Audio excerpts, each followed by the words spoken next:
চাওক এগৰাকী সচেতন বিধায়কৰ দায়িত্ব নিজৰ দেশ আৰু জন্মভূমিৰ প্ৰতি কেনেকৈ থাকিব লাগে সেইটো তেওঁ বিভিন্ন সময়ত প্ৰতিপন্ন কৰিছে যে তেওঁ সদায় দেশ বিৰোধী স্থিতি লৈ বিভিন্ন সময়ত বিভিন্ন মন্তব্য কৰি আছে আৰু এতিয়া জাতিটোৰ আৰু দেশখনৰ সংকটৰ সময়ত য'ত সাৰ্বভৌমত্ব অখণ্ডতাৰ লগত জড়িত আছে য'ত পেহেলগামত আমাৰ ২৬জনকৈ মানুহ আমি হেৰুৱাবলগীয়া হ'ল সৈন্যবাহিনী হেৰুৱাবলগীয়া হৈছে তাৰপিছত এগৰাকী বিধায়কে এনেধৰণে কোৱাটো অত্যন্ত গৰ্হিত কাম হৈছে আমি অসম গণ পৰিষদে গৰিহণা দিছোঁ তেওঁক কঠোৰ হাতৰে আইনৰ সৰ্বোচ্চ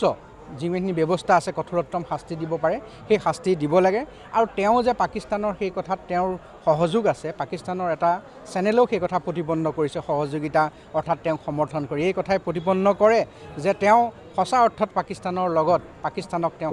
সেইকাৰণে তেওঁ যি কৰে পাকিস্তানলৈ গৈ কৰক অসমৰ পৰা নহয় অসমৰ বদনাম নকৰিব ভাৰতৰ তেওঁক এই পবিত্ৰ ভূমিত তেওঁক এই কাম কৰিবলৈ দিয়া নহ'ব তেওঁক অৱশ্যে মই ভাবোঁ চৰকাৰে তেওঁক শাস্তি দিয়াৰ লগতে পাকিস্তানলৈ বিতাড়িত কৰা ভাল নিশ্চিতভাৱে কৰা উচিত তাৰ প্ৰতি আমাৰ মুখ্যমন্ত্ৰীৰ প্ৰতি আমাৰ সম্পূৰ্ণ সহযোগিতা আৰু সমৰ্থন আছে দেশ বিৰোধী কথা যোনেই ক'ব তেওঁলোকক কঠোৰ হাতেৰে দমন কৰা উচিত ভাতৃ সংগঠন যুৱ পৰিষদ আৰু ছাত্ৰ পৰিষদে আজি নগাঁও জিলাৰ কাৰ্যালয়ৰ বাকৰিত জাতিটোৰ বাপতিসাহোন ৰঙালী বিহু আমি উদযাপন কৰিছোঁ আমি সমূহীয়া জলপান জ্যেষ্ঠসকলক সন্মান জনাই আজি বিহু হুঁচৰিৰে বিহু আৰম্ভ কৰিছোঁ আমাৰ লক্ষ্য এটাই অসমৰ জাতীয় জীৱনত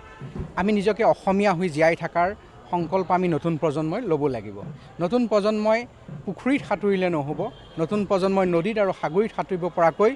এই জাতিটোৰ এই বাপতিসাহোন ৰঙালী বিহুৰ পৰা সেই সাহস সেই প্ৰেৰণা আৰু সেই উদ্যম ল'ব লাগিব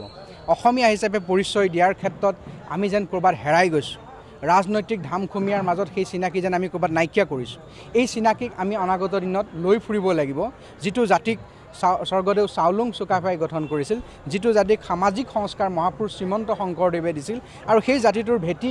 বহাগৰ লোক সংস্কৃতি লোক পৰম্পৰা লোককৃষ্টি লোকনৃত্য এইবিলাকে আমাক দিছে তো সেইকাৰণে আমি বহাগৰ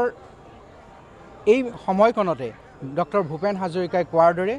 বহাগ হ'ব এক দুৰন্ত তৰুণ বহাগ হ'ব এক জাতিটোৰ জ্বলন্ত অৰুণ সেইধৰণে আমি আগবাঢ়ি যাব বিচাৰোঁ আৰু অসমবাসী ৰাইজলৈও আমি অনুৰোধ জনাইছোঁ আমি প্ৰথমতে নিজক অসমীয়া হিচাপে চিনাকি কৰাৰ প্ৰৱণতাটোত আহি থকা সকলো জাতি জনগোষ্ঠীৰ অসমত বসবাস কৰা সকলোকে লৈ আমি আগবাঢ়ি যোৱাৰ সময় এইখিনিয়ে